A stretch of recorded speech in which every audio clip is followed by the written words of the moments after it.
Aí, hoje, você pensa que está vivendo um momento bom e às vezes não. Eu estava feliz porque um, consegui passar no seletivo, né? Eu sou professora de português e inglês e consegui passar no seletivo de campus. Fiquei toda feliz e tal. Mas eu já trabalho em São João da Barra e sou muito feliz aqui. Eu gosto muito porque também é um lugar que eu moro. Bem, enfim, depois de tantas idas e voltas, eu descobri que esse seletivo não me acrescentaria em nada. Muito sufoco, muito trabalho, me colocaram em região diferente da qual eu escolhi e, enfim, não deu certo. E, por último, por fim, eu fui lá e cancelei. Na verdade, eu queria trabalhar. Na verdade, eu achava que me acrescentaria em todos os aspectos. Mas, analisando fielmente, nenhum dos aspectos me acrescentou. Então, eu venho aqui dizer que às vezes a gente pensa, mas a Bíblia diz que o coração do homem é enganoso, né? Ou seja, os sentidos, a sabedoria humana é enganosa. Então, muita coisa que a gente pensa que vai dar certo, que é legal, não é. Na realidade, não é. Eu até insisti, só piorava mais ainda a situação. Então, eu cheguei a uma conclusão de cancelar e cancelei. E foi o momento mais feliz de toda essa história, foi o cancelamento. Você vê como é interessante. Mas, enfim, o pouco com muito o muito com o pouco com muito, não. O pouco com Deus é muito. E o muito sem Deus é nada. Um ditado popular, mas se aplica a essa situação. Você concorda? Já passou por isso? Me conta. Interessante, né? Foi um processo penoso, foi um processo longo, até eu admitir que isso não serviria a nada, não acrescentaria, não me traria lucro, nem espiritual, nem físico, nem mental, enfim, não valeu a pena. Bom, eu não sei, né? A gente não consegue entender tudo, mas uma coisa é certa, que a maior felicidade nesse processo, desse seletivo, que já é a segunda vez que eu cancelo, olha isso, como somos teimosos. Somos teimosos? Você é teimoso? Você é teimosa? Às vezes o que você quer, você está tão certa que vai ser bom, que vai ser legal, que você não analisa os pós e os contra. Infelizmente, eu tenho que admitir que eu sou teimosa e que eu acho que eu, por meus próprios esforços, que minha própria luta vai me trazer benefícios. E nem sempre traz. E nem sempre a gente está certo. Mas tudo bem, né? Tudo bem, a gente está aqui para aprender. É bom a gente reconhecer, analisar e dar um tempo. E se não for, se a gente observar, se tiver mais a perder, você cortar o mal pela raiz e você cancelar. E isso vai trazer benefícios para você. E vai trazer também autoconhecimento. E, enfim, até onde a gente pode perceber, pode ser em algum aspecto que tenha alguma algum benefício, talvez de aprendizagem, talvez de autoconhecimento, enfim. E tudo isso junto também, né? Ou não, ou apenas só aprendizado. Mas o que me chamou mais atenção, e por que eu estou falando sobre essa minha experiência, é que sempre traga o benefício da dúvida na sua vida. Porque sempre que eu fiz isso, eu lucrei. Sempre que eu fiz isso, eu lucrei. Veja, nem sempre a gente consegue admitir que está errado. Ou que não aprendeu o suficiente, ou que talvez a gente precise mudar de onde a gente está para uma outra esfera, né, da nossa vida. E nem sempre a gente consegue. E isso que me deixa assim triste. Às vezes a gente vai com aquela naquele caminho, mesmo sendo árduo, cheio de espinhos, por assim dizer. Por assim dizer, espinhos, o deserto da vida. E a gente teima, e a gente é resiliente no erro.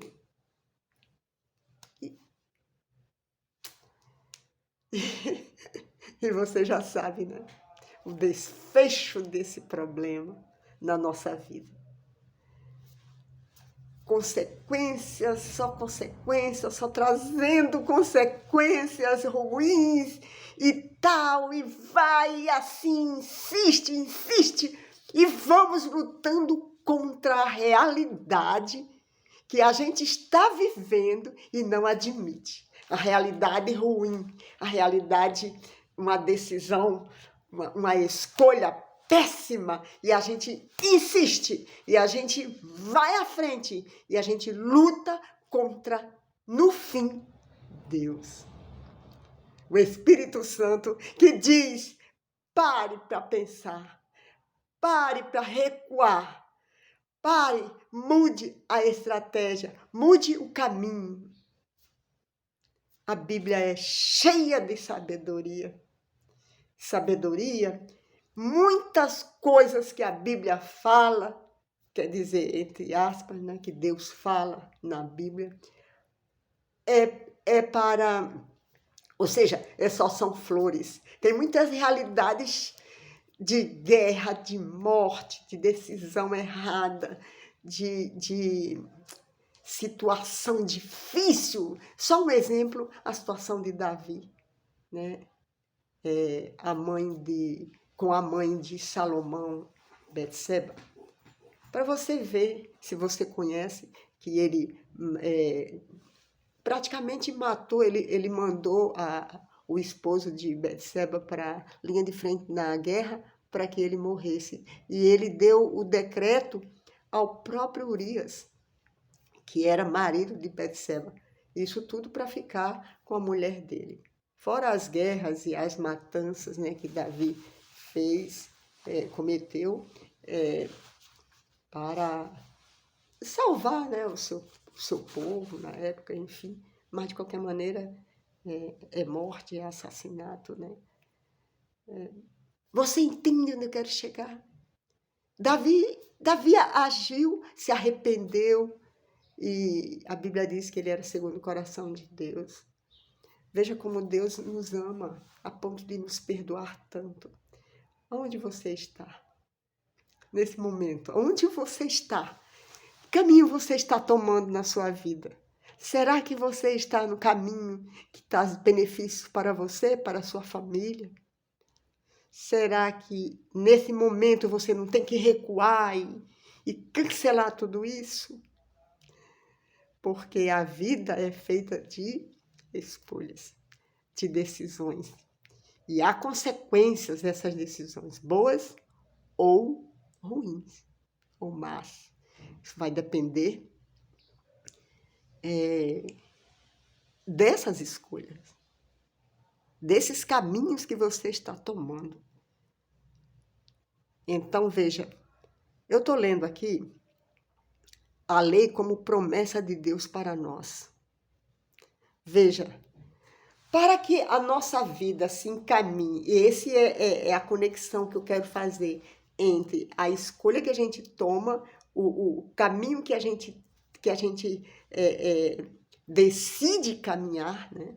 Por exemplo, esse seletivo, como eu falei no princípio, essa decisão que eu tinha tomado, achando que seria bom.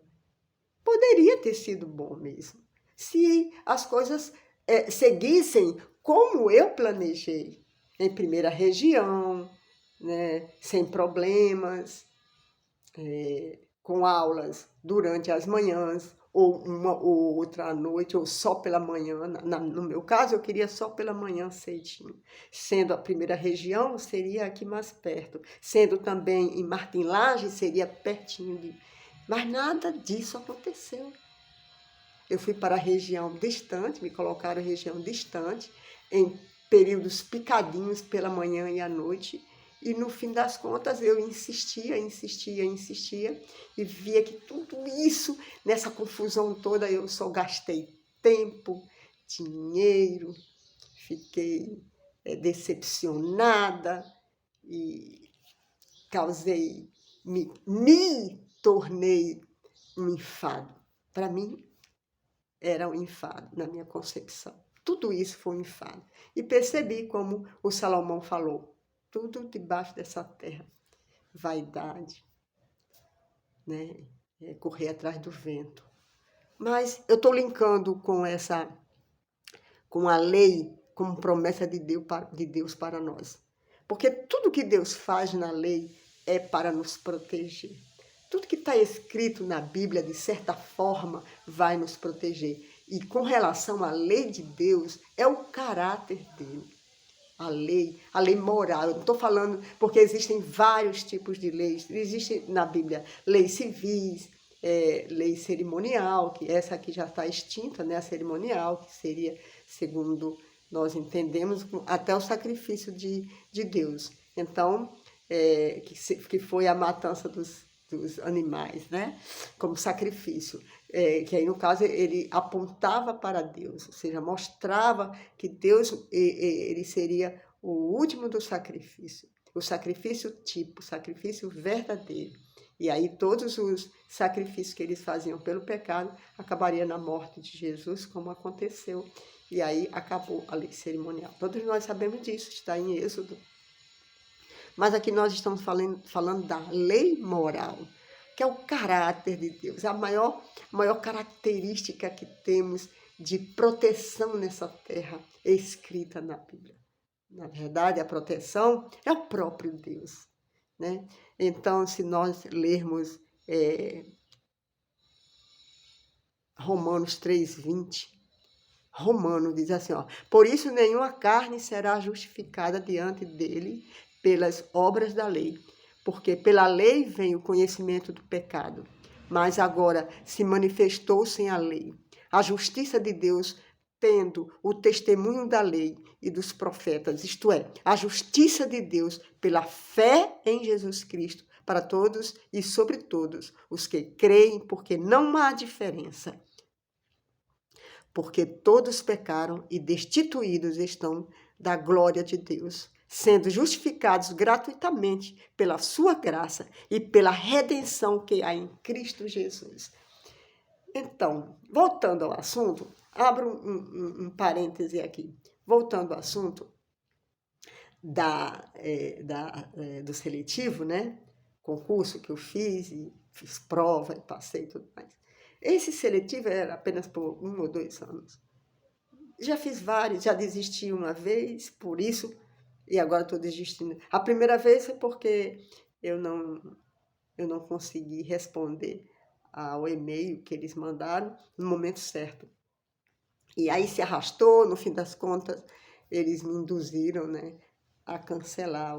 Induziram assim, me aconselharam a cancelar. E eu cancelei. Na época estava muito difícil. E agora também. Então, não faço mais. A menos que seja um concurso. Porque tudo que eu tenho aqui seria menos drástico. Também não estou mais nem interessada. Já tenho tantos anos de vida, já passei em tantos, enfim. Isso já não me traz nenhuma tristeza, não. Mas, com relação ao que eu quero dizer sobre a lei de Deus, veja, podemos entender que tudo que Deus faz é para nos proteger. Se eu não tivesse analisado, eu não teria cancelado o seletivo. Se a gente não analisar a nossa vida, a gente não percebe que a lei de Deus é para nos proteger. A lei de Deus é uma proteção contra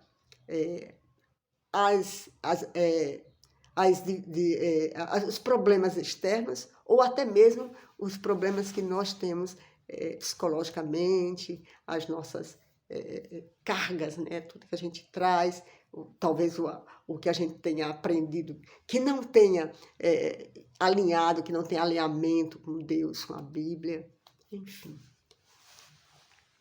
Porque não há diferença, repito, em Romanos 3, 20 a 24. Porque todos pecaram e destituídos estão da glória de Deus.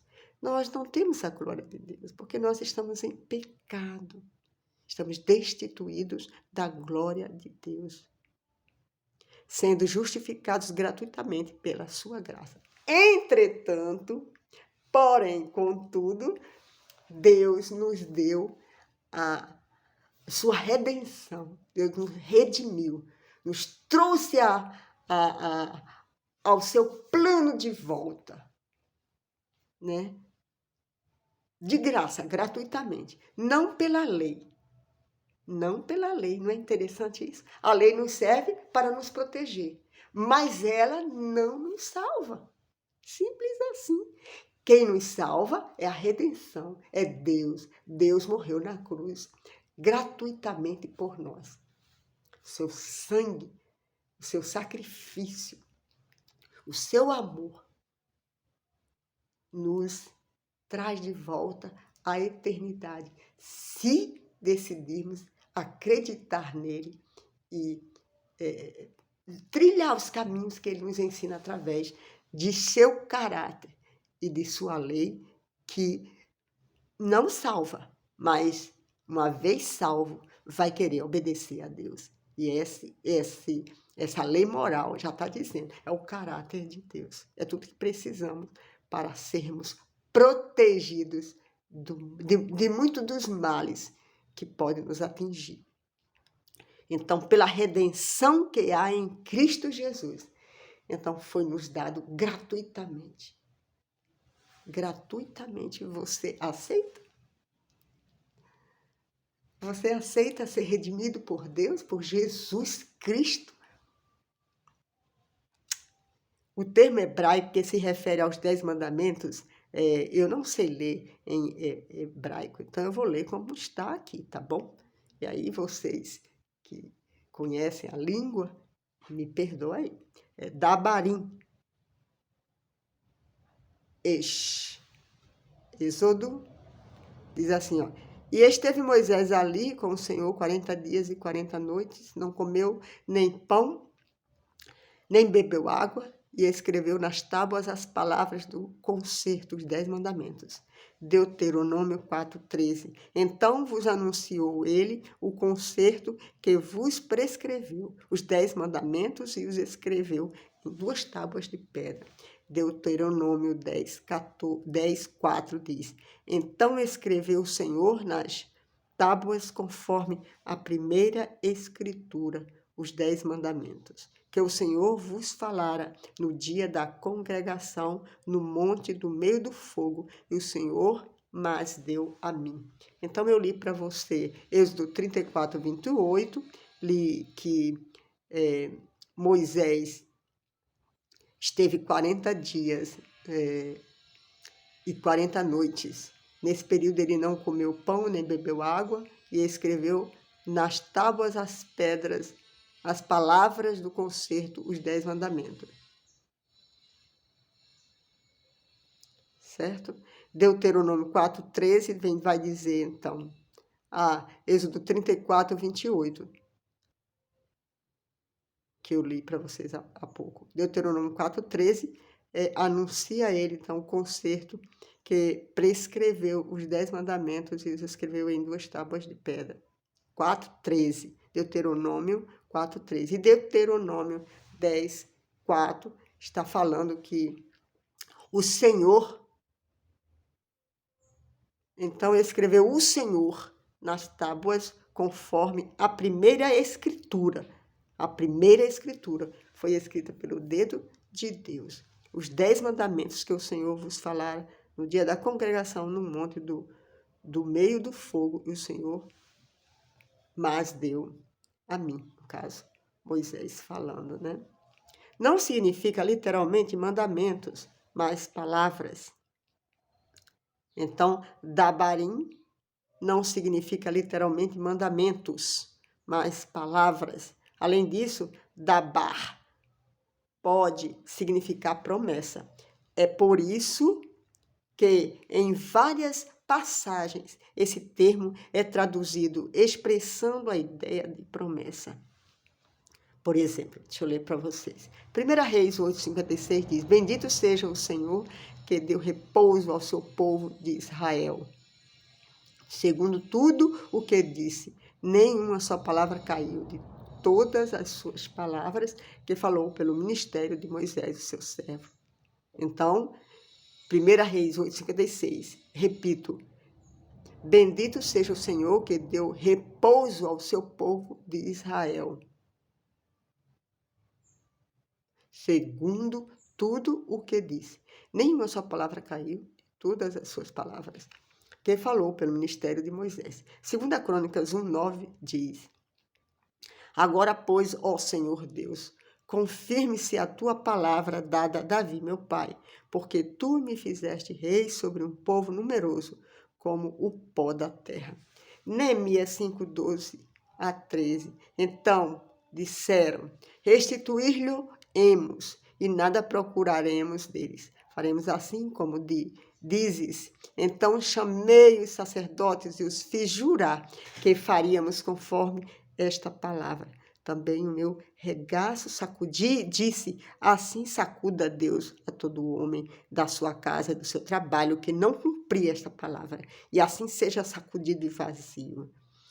E toda a congregação disse amém, e louvaram o Senhor, e o povo fez conforme esta palavra. Em Deuteronômio 1:11, o Senhor Deus de vossos pais vos aumente como sois, ainda 1000 vezes mais, e vos abençoe como vos tem falado, como vos tem falado.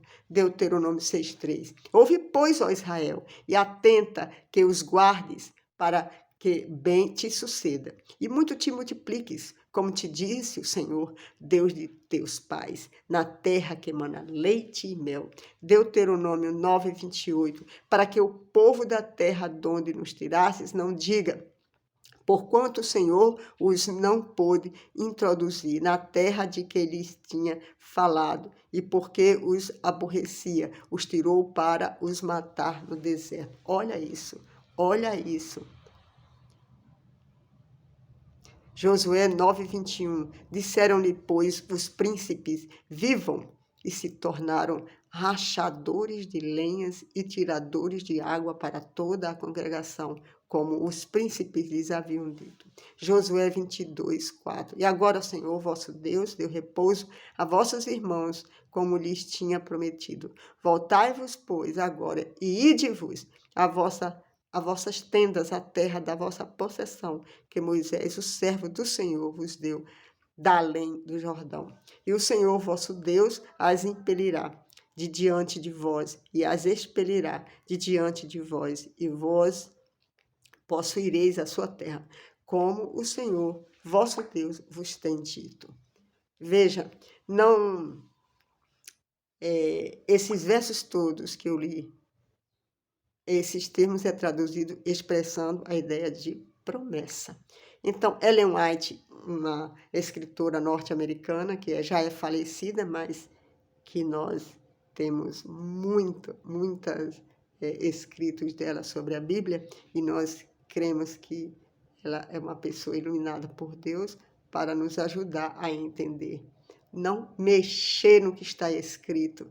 Nunca, irmã White, contradisse a Bíblia. Pelo contrário, ela era coerente em tudo que ela dizia, ampliava o raciocínio para que possamos entender melhor.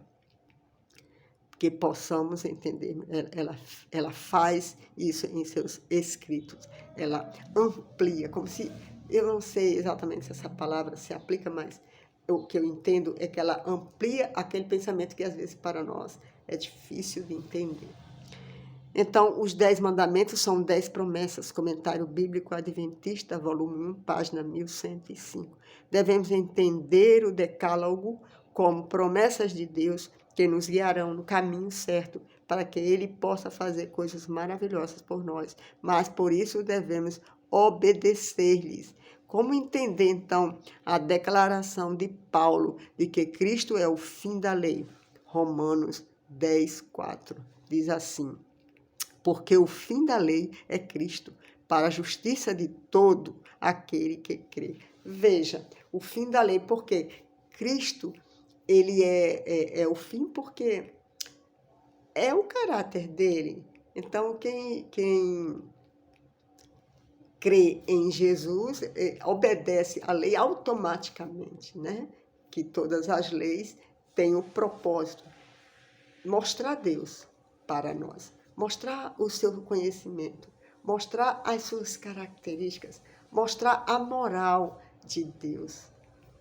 É esse o objetivo, por isso que Romanos fala que o fim da lei é Cristo. Ou seja, o objetivo da lei é Cristo, é Ele em nós.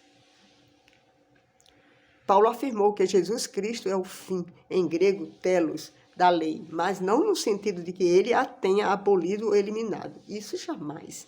Em vez disso, significa que Cristo é o objetivo e a finalidade da lei. Cristo é o propósito para o qual a lei foi dada. Como resultado, todo o que nele crê é declarado justo. Romanos 10,4. Não quer dizer que o sacrifício expiatório de Cristo não deu fim à validade e perpetuidade da lei. Paulo destacou a importância da lei, bem como sua legitimidade e autoridade permanente. Por exemplo, anulamos, pois, a lei pela fé? De maneira nenhuma.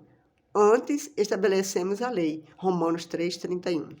E 1 Coríntios 7,19 diz: a circuncisão é nada e a incircuncisão nada é, mas sim a observância dos mandamentos de Deus. E em Galatas 5,6 diz: porque em Jesus Cristo nem a circuncisão, nem a incircuncisão tem virtude alguma, mas sim a fé que opera por amor.